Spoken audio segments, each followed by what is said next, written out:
Hello everyone, good morning to all of you. তোমাদের সকলকে স্বাগত জানাই আরও একটা নতুন ব্লগে। আশা করছি এই ব্লগটাও তোমাদের আগের ব্লগের মতন মন ছুঁয়ে যাবে এবং তোমাদের একটু হলেও মোটিভেট করতে পারবে। তো চলো কন্টিনিউ করো পুরো ব্লগটা। আর যদি কোথাও ভালো লেগে থাকে ব্লগের কোনো পোর্শন, তাহলে অবশ্যই কমেন্ট করে জানিও। তোমাদের কমেন্ট পড়তে কিন্তু আমার প্রচণ্ড ভালো লাগে। তো চলো ব্লগটা শুরু করা যাক। এখন আমি পড়তে বসবো প্রথমে, তারপরে আজকে একটু কম্পিউটার প্র্যাকটিস করার আছে। তো দেখতেই থাকো ব্লগ, তাহলে বুঝতে পারবে যে কী করছি না করছি। চলো কন্টিনিউ করো।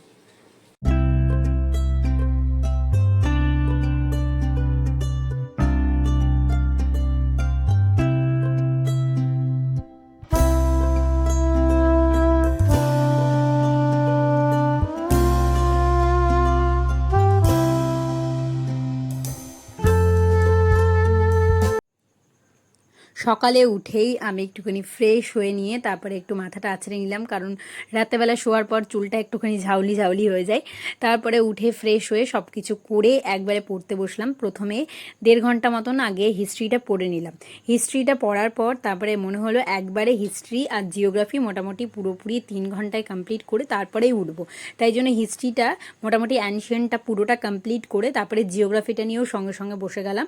তো জিওগ্রাফিটাও পড়ে নিলাম। তো তাহলে একবারে 3 ঘন্টায় অনেক কিছু কমপ্লিট হয়ে গেল। আর আমার এরপরে মোটামুটি 3 ঘন্টা পড়ার পর প্রচণ্ড খিদে পাচ্ছিল। তো নিচে গেলাম, তখন নিচে গিয়ে আজকেও রেশমি অফার করলো ম্যাগি উইথ এগ। ঠিক আছে।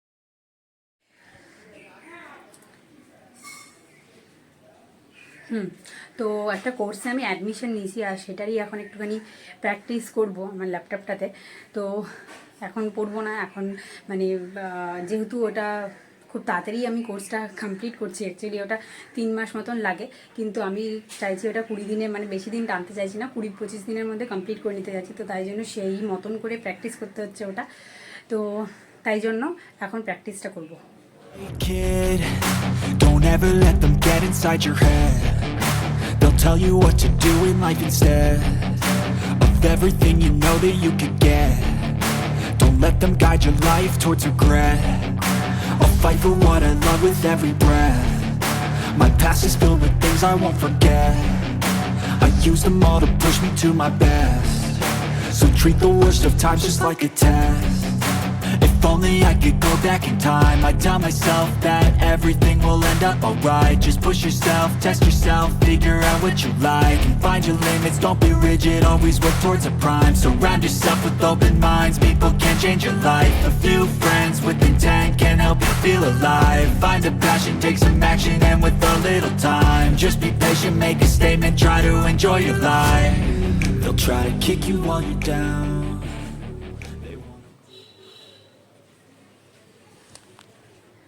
তো হয়ে গেল, কম্পিউটারটা প্র্যাকটিস করলাম।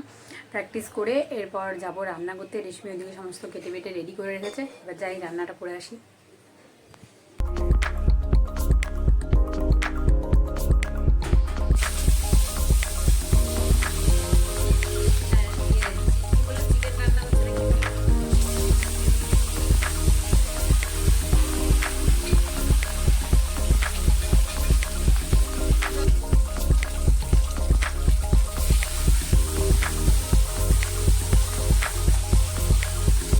তো রান্নাবান্না সেরে একদম ফ্রেশ হয়ে খেতেও বসে গেলাম। দুপুরের লাঞ্চটা আজকে দারুণ হয়েছিল। দুপুরবেলা খেয়ে দিয়ে তো চলে এসেছি, আর এখন পড়তে বসার পালা। তবে দেখা যাক কতক্ষণ পড়ি, কারণ আজকে একটু ঘুম ঘুম পাচ্ছে। আজকে অনেক সকাল সকাল উঠেছিলাম। যাই হোক, কালকে একটু তাড়াতাড়ি ঘুমিয়েছি, আর আজকে অনেকটা সকালে উঠেছি, দিয়ে তারপরে আর ঘুম পাচ্ছে, ঘুমটা পূরণ হয়নি। তো যেটা বলার জন্য ক্যামেরাটা অন করলাম, তোমরা তো দেখেইছো সবাই যে WBCS এর ডেট পাবলিশ হয়েছে 5 নভেম্বর, টেন্টেটিভ ডেট। তাও আবার এত দেরি করে কেন যে পরীক্ষাটা হচ্ছে বুঝতেই পারছি না। ভেবেছিলাম অ্যাটলিস্ট পুজোর আগে হয়ে যাবে। তো সত্যি কথা বলতে খুব ডিমোটিভেট লাগছে, জানি না কি হবে। এমনিতেই 2022-এর রেজাল্ট এখনও বেরোয়নি, তবে আশা করছি জুলাই মাসের শেষে বেরিয়ে যাবে, কারণ মেন্সেরও ডেট দিয়েছে। তো মেন্সেরও পরীক্ষা হতে গেলে তাদেরকেও তো 2 মাস সময় দিতে হবে। তো তাই জন্য রেজাল্ট বের হয়ে যাবে আশা করছি, কিন্তু তবুও যেন কিছুতেই সেই মোটিভেশনটা পাচ্ছি না, কারণ এই একটা পরীক্ষার রেজাল্ট বেরোতেই অলমোস্ট 1 বছরের বেশি হয়ে গেল। 1 বছর 1 মাসের যদি আমরা ধরি জুলাই মাসেও বেরোবে, তাও 1 বছর 1 মাস, আবার নভেম্বরে পরীক্ষা হবে, ওটাও যদি আবার 1 বছর 1 মাস, মানে সামনের বছর আবার নভেম্বরে গিয়ে যদি রেজাল্ট বেরোয়, প্রচণ্ড ফ্রাস্ট্রেটেড লাগছে, কী যে হবে ভগবান জানে। তবে আরও যে সমস্ত পরীক্ষাগুলোর রেজাল্ট বেরোনোর কথা ছিল সেগুলোর রেজাল্ট বেরোচ্ছে না। বলছি তো হাসতে হাসতে খুব, কিন্তু নিজের মনের ভেতর কি হয় সেটা নিজেরাই বুঝতে পারি। ইভেন যারা এই ফেজটাতে রয়েছে তারাও বুঝতে পারবে যে মনের পরিস্থিতি কীরকম। কি বলবো আর, যাই হোক, সবই বুঝতে পারছো। আর প্লিজ, মানে তোমাদের কি মনে হচ্ছে বা তোমাদের কি বলার, তোমরা কমেন্টে লেখো। তোমাদের কি মনে হচ্ছে, কি পরিস্থিতি, তোমরা কি ফিল করতে পারছো, আর তোমরা এই পরিস্থিতি থেকে বেরোনোর জন্য কি ভাবছো? মানে মানুষের পরীক্ষার ডেট দেখে মানুষ মোটিভেশন পায়, মানুষ নতুন করে পড়ার এনার্জি পায়, কিন্তু আমি পরীক্ষার ডেট দেখে ডিমোটিভেট হয়ে গেছি। মানে এত দেরি করে পরীক্ষা, ভাবতেই পারিনি নভেম্বরে WBCS এর পরীক্ষা হবে, কিছুতেই মানে বিয়ন্ড ইমাজিনেশন। যাই হোক, কি আর করা যাবে। সত্যি কথা বলতে এই ডেটটা দেখার পর থেকে আমার এক ফোঁটা এনার্জি নেই যে আমি প্রতিদিন পড়তে বসি, রেগুলারিটি মেনটেন করে পড়তে বসি, কারণ আমার সত্যি ফ্রাস্ট্রেটেড আর ডিমোটিভেট লাগছে। তোমরা কে কী করছো প্লিজ কমেন্ট সেকশনে জানিও। তাও আমি কোশ্চেন আনসার সলভ করার জন্য বসলাম, এবং আমি জানি কোশ্চেন আনসার সলভ করলে অনেক সময় নিজেকে ট্র্যাকে ফিরিয়ে আনা যায়, নিজের মোটিভেশন খুঁজে পাওয়া যায়, তো সেটাই চেষ্টা করছি। আর এইদিকে রেশমি আজকে খাওয়ালো হচ্ছে আইসক্রিম। অ্যাকচুয়ালি রেশমির একটা ফ্রেন্ড এসেছিলো, তো ওই আর কি খাওয়ালো আইসক্রিম। তো তাই জন্য আইসক্রিমগুলো খেয়ে আমরা সেই কৌটোগুলোও রেখে দিই। মেসে অ্যাকচুয়ালি কিছুই ফেলা যায় না, এগুলোকে আমরা মশলার ডিব্বা হিসেবে ইউজ করব। আর এইদিকে আমার ছাতাটা খারাপ হয়ে গেছে, ছাতার শিকগুলো আর কি ভেঙে গেছে, তো ওটাকেই ঠিক করাতে একটুখানি বাইরে নিয়ে যেতে হবে, না হলে বর্ষাতে ছাতাই ভরসা। শীতের কাঁথা আর বর্ষার ছাতা, এই দুটোই কিন্তু ভরসা, এই দুটোকে হাতছাড়া করা যাবে না। রাতের অ্যাজ ইউজুয়াল ডিনার করে নিলাম, তবে ডিনারটা আজকে খুব অ্যাট্রাকটিভ ছিল। অঙ্কিতা বাড়ি থেকে অনেক টেস্টি খাবার নিয়ে এসেছিল। তারপর আজকে ম্যাথও করলাম অনেক, মানে যেগুলো আমার অ্যাকচুয়ালি ভয় লাগে সেই সাবজেক্টগুলো আজকে প্র্যাকটিস করছিলাম, যাতে নিজেকে ট্র্যাকে আনতে পারি। জানি না কি হবে, খুবই ডিমোটিভেট লাগছে। তোমরা প্লিজ ভালো ভালো কমেন্ট করে আমাকে একটু মোটিভেট করো, তোমাদের কমেন্টই আমাকে একমাত্র মোটিভেট করতে পারে।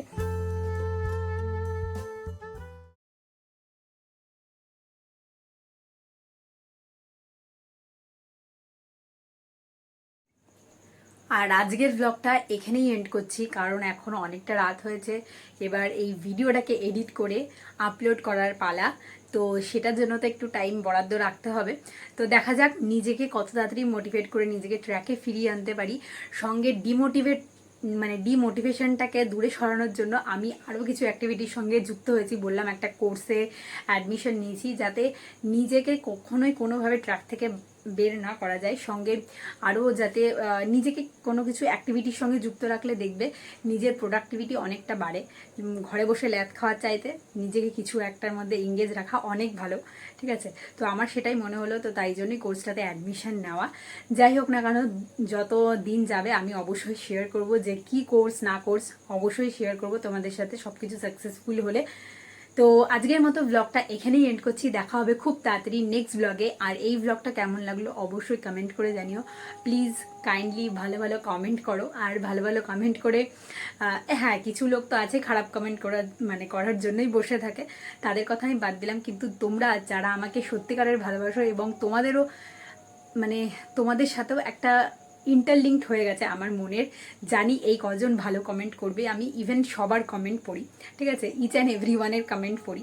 যাই হোক, তো দেখা হচ্ছে খুব তাড়াতাড়ি নেক্সট ভিডিওতে। ততক্ষণ তোমরা কমেন্ট করতে থাকো, ভিডিওটা শেয়ার করতে থাকো, ভিডিও দেখতে থাকো, চ্যানেলটা সাবস্ক্রাইব করে রাখো এরকম আরও ভিডিও দেখার জন্য। তো চলো দেখা